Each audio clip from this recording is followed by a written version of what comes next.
Saya Ainul Insyirah akan membentangkan latar belakang bagi peruntukan perpustakaan. Perpustakaan awam di Malaysia merupakan tunjang pembudayaan ilmu dan literasi maklumat masyarakat. Ia bermula sejak zaman penjajahan British dan diperkukuh selepas kemerdekaan melalui Akta Perpustakaan Negara 1972 yang membawa kepada penubuhan Perpustakaan Negara Malaysia. Di peringkat negeri, perkhidmatan ini diperkasakan melalui Perbadanan Perpustakaan Awam Negeri. Memandangkan perpustakaan bersifat perkhidmatan sosial, ia bergantung sepenuhnya kepada peruntukan kerajaan bagi pembangunan koleksi infrastruktur, kemudahan ICT serta pelaksanaan program literasi. Seterusnya 1.2 Objektif kajian. Objektif utama kajian ini adalah untuk menilai sejauh mana agihan perbelanjaan kerajaan mempengaruhi kemampatan dan transformasi perpustakaan awam di Malaysia. Secara khususnya, kajian ini mengkaji corak peruntukan kerajaan, menilai kesannya terhadap pembangunan perpustakaan, mengenal pasti kekangan kewangan seperti jurang bandar dan luar bandar, serta mencadangkan penambahbaikan bagi memperkasakan perpustakaan sebagai pusat ilmu negara. Akhir sekali 1.3 Kepentingan kajian.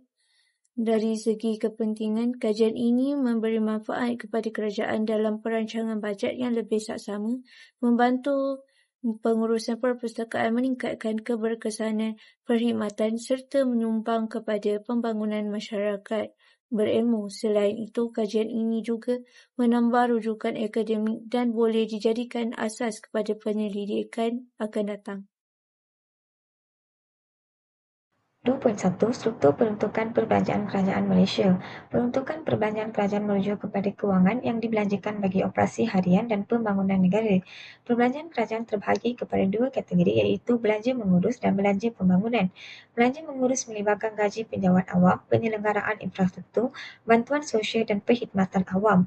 Belanja pembangunan merangkumi projek jangka panjang seperti pembinaan sekolah, hospital, jalan raya dan pembangunan digital. Peruntukan kerajaan diagihkan kepada kementerian dan badan berkandun seperti Perpustakaan Negara Malaysia bagi memastikan kelancaran fungsi sektor penting. 2.2 Peruntukan belanjawan terhadap perpustakaan awam. PNM berfungsi sebagai Gedung Khazanah Intelek Negara dan Agensi Pusat Perkhidmatan Perpustakaan di Malaysia. PNM merupakan jabatan kerajaan persekutuan di bawah Kementerian Pelancongan Seni dan Budaya dan bergantung pada peruntukan kerajaan. Perbelanjaan mengurus digunakan untuk tampung kos operasi harian yang berulang yang merangkumi emolumen, perkhidmatan, bekalan serta pemberian dan kenaan tetap. Perbelanjaan pembangunan merangkumi projek digital U-Pustaka, pembelian koleksi nasional dan infrastruktur fizikal. 2.3 Trend perbelanjaan kerajaan dari tahun 2019 hingga tahun 2022. Pada tahun 2019, perbelanjaan mengurus adalah RM48 juta. Perbelanjaan pembangunan RM10 juta. Pada tahun 2019 merupakan fasa pra-pandemik dengan tumpuan pada program literasi fizikal. Pada tahun 2020, perbelanjaan mengurus adalah RM45,420,100. Perbelanjaan pembangunan adalah RM12,800,000. Pada tahun 2020 merupakan lonjakan belanja pembangunan untuk memperkukuh infrastruktur digital semasa PKP. Pada tahun 2021, perbelanjaan mengurus adalah RM46,120,500.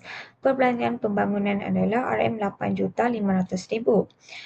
Pada tahun ini merupakan penyelarasan semula bajet mengikut keutamaan kesihatan negara iaitu belanjawan dipinda. Pada tahun 2022 pula, perbelanjaan mengurus adalah RM46,588,000 dan 453.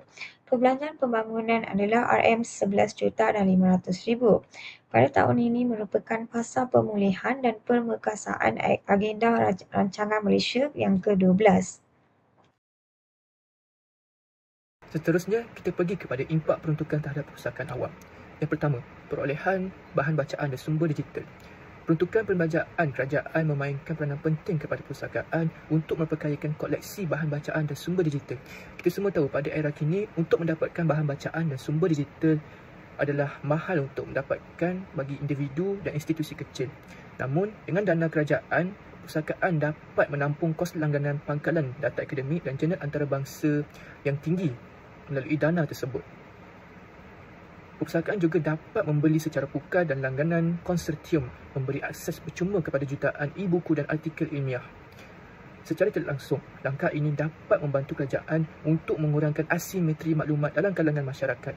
Selain itu, Dana kerajaan menyokong pendigitalan manuskrip dan khazanah intelek tempatan dapat dilaksanakan untuk memelihara warisan negara. Secara tidak langsung, akses digital memastikan ilmu dan sejarah negara dapat dievaluasi oleh generasi akan datang. Yang kedua, kualiti perkhidmatan kepada pengguna. Peruntukan perbelanjaan kerajaan bukan sahaja dapat menyediakan bahan bacaan kepada pengguna, malah peruntukan kewangan yang konsisten dapat meningkatkan kualiti perkhidmatan kepada perpustakaan awam. Perpustakaan awam bukan sahaja mampu menyediakan bahan bacaan fizikal, namun perpustakaan awam dapat menyediakan bahan bacaan secara digital yang terkini dan relevan serta pangkalan data yang lebih meluas. Kepelbagaian sumber rujukan mampu menyokong kepada pengguna untuk melakukan penyelidikan dan keperluan akademik. Dari segi aspek pembangunan modal, latihan profesional dapat diberikan kepada kaki tangan supaya dapat meningkatkan kemahiran komunikasi dan pengurusan maklumat. Dengan kemahiran yang dapat dipertingkatkan ini, ia mampu memberikan perkhidmatan yang lebih mesra, cekap dan profesional kepada pengguna. Pelaburan dalam teknologi moden seperti sistem automasi dan RFID mempercepatkan urusan peminjaman dan pemulangan. Secara tidak langsung, pengguna dapat menikmati pengalaman perkhidmatan yang lebih lancar dan sistematik. 4.0 cabaran dan isu semasa, antaranya ialah kekangan baja dan keutamaan kerajaan. Perpustakaan awam menghadapi cabaran besar dari segi bajet. Peruntukan kewangan terhad dan tidak konsisten kerana kerajaan memberi keutamaan kepada sektor pendidikan, kesihatan dan infrastruktur. Ini menjejaskan penyelenggaran koleksi bahan bacaan dan usaha pendigitaan. Tambahan pula, perbezaan bajet negeri menyebabkan jurang kualiti perkhidmatan, menjadikan peranan perpustakaan sukar diperkasakan sepenuhnya.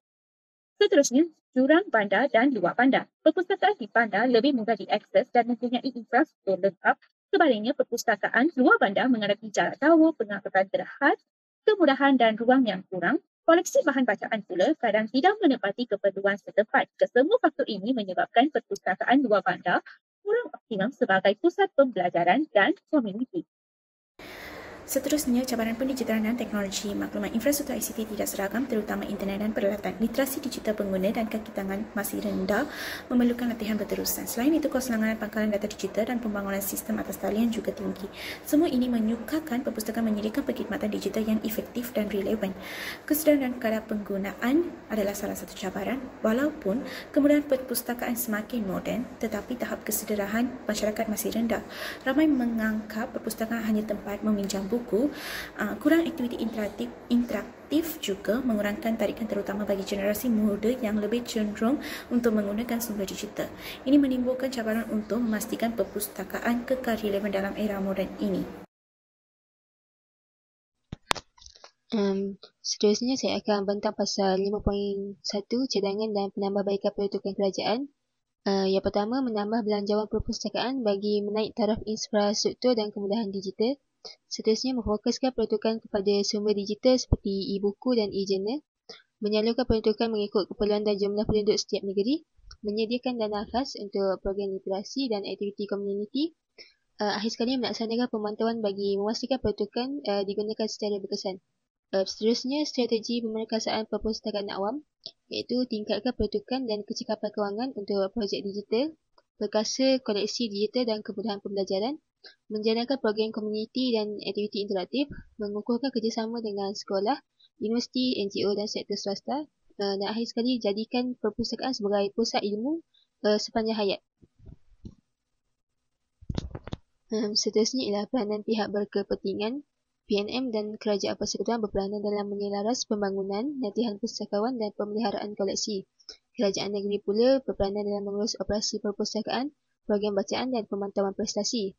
Sekolah dan pendidikan berperanan dalam literasi maklumat, penyediaan bahan bacaan serta aktiviti pembelajaran. Akhir sekali, swasta, NGO dan komuniti berperanan dalam CSR, sumbangan bahan, perpustakaan komuniti dan aktiviti membaca.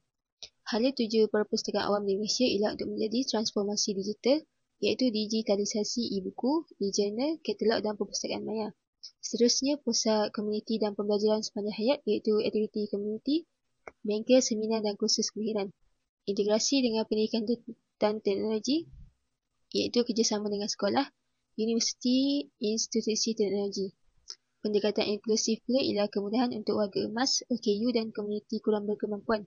Akhir sekali, pelibatan pihak berkepentingan iaitu sokongan swasta, NGO, komuniti dan sumber dan program. Dan akhir sekali iaitu kesimpulan, peruntukan kerajaan kepada perpustakaan awam penting untuk akses ilmu, peningkatan literasi dan pengurangan jurang digital. Peruntukan ini berterusan untuk memastikan perpustakaan kekal relevan dan menyokong pembangunan modal insan negara.